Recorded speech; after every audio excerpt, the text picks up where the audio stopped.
Čtvrteční Volvo práce je tady a já tady pracuji na čerpadle. Právě jsem vyrobil adaptér, nevím, jak to bude fungovat.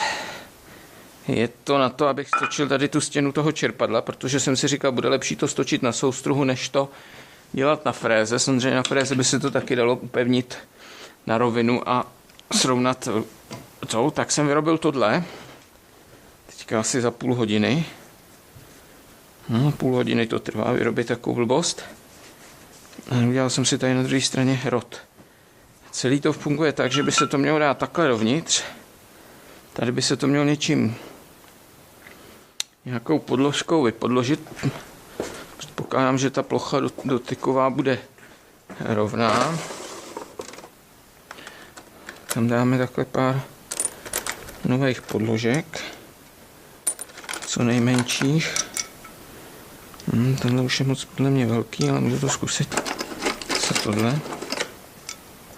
To je malý. Tohle. Přesně to jsem potřeboval. Takže není zdeformovaná moc. Tak. Za tenhle ten malinkatý kousíček se to chytne do soustruhu, takže to znamená, že ještě musím udělat úpravu a to jest... Zachytnu to tady za ten vytočený materiál.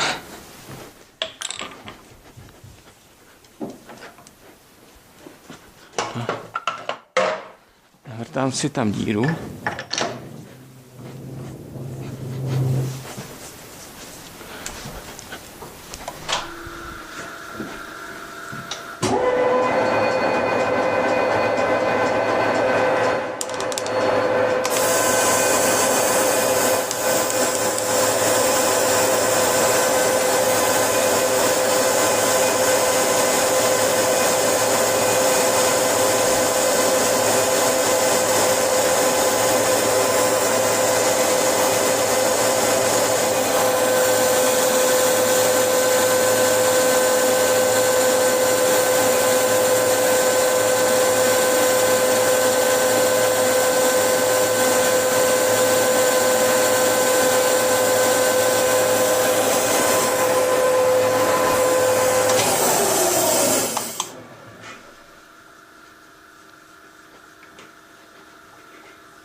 Takže takhle.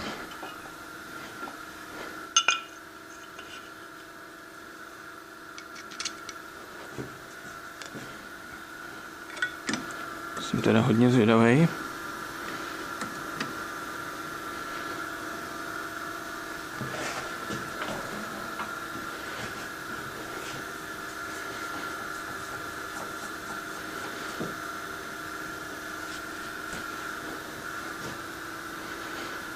Zvláštní, že když se to pořádně opře,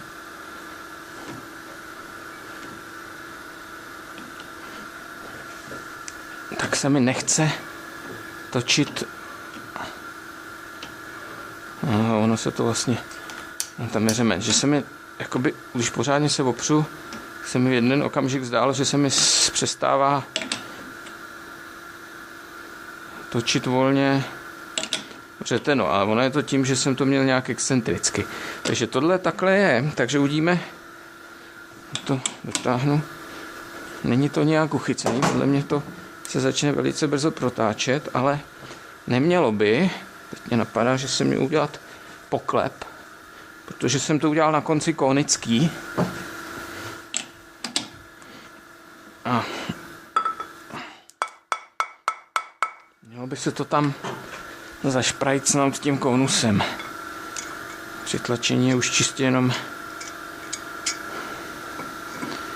takový, by to bylo,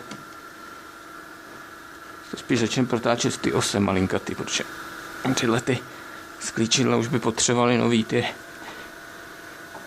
si asi objednám ty nový pakny do toho. Tak, musím se zřezat opatrně, ona ta litina moc opatrně nejde, ona se musí pomalu a To je takový silový. Battery slow. A tak je vidět, že to prostě má 1 mm úchylku. Nevím, jestli to je dobrý nebo není dobrý. Ale je jasný, že jestli to budu chtít takhle stočit, tak Battery slow. budu muset vzít prostě milimetr na jedné straně a téměř 0 na druhé straně. To jsem teda zvědavý, jako jestli tady na to samozřejmě místo je, ale uvidíme. Battery slow. Já jenom tady ukážu, já nevím, jestli jsem to tam točil, tohleto. Battery slow.